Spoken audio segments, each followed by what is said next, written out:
राजनीतिक विश्लेषक सौरभ मालवीय जी, आपकी भी हम प्रतिक्रिया इस पर लेंगे क्योंकि एक पॉलिटिकल इवेंट नहीं है ये। जिस तरीके से यहाँ पर आयोजन किया गया, सोमनाथ के स्वाभिमान को याद करते हुए, हमारे गौरवशाली इतिहास का स्मरण करते हुए, किस तरीके से एक देश का प्रधानमंत्री, पहले तो हमने ऐसी तस्वीर शायद ही कभी देखी हो पिछले 75 सालों में कि एक हाथ में त्रिशूल लिए, दूसरे हाथ में डमरू लिए शिव का वादन करते नजर आ रहे हो।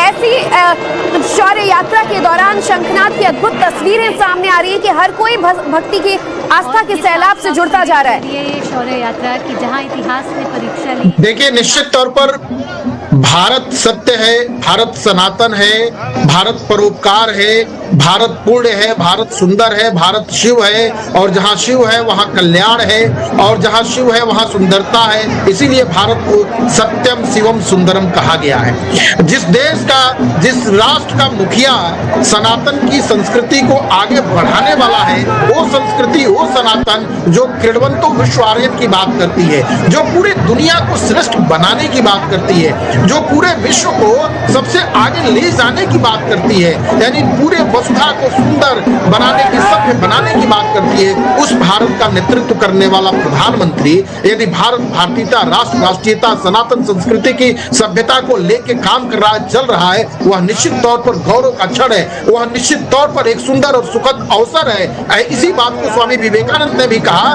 कि जिस देश में, जिस समाज में, जिस राष्ट्र में वहाँ की युवा पीढ़ी, वहाँ की वर्तमान पीढ़ी और वहाँ की आने वाली पीढ़ी अपने गौरवशाली अतीत पर, धरोहर पर गर्व करती है, वह देश कभी लूला लंगड़ा लड़खड़ाता नहीं है। ऐसे में स्वामी विवेकानंद का यह कथन ये बता रहा है, दिखा रहा है कि भारत खड़ा है, भारत दौड़ रहा है, सनातन युग है। और सही अर्थों में नरेंद्र मोदी आज देश के प्रधानमंत्री के रूप में, एक नया विवेकानंद के रूप में, एक नए भारत की रचना के रूप में, एक नए भारत के उस स्वाभिमान के रूप में जो वर्षों से हमला आक्रमणकारियों के, इस आक्रांताओं के द्वारा दबा हुआ, कुचला हुआ स्वाभिमान था, उसको खड़ा करने में, उसको पुरजोर पूरा नए भारत के रूप में, एक मजबूत भारत के रूप में, एक विकसित भारत के रूप में नेतृत्व दे रहा है विश्व के सामने।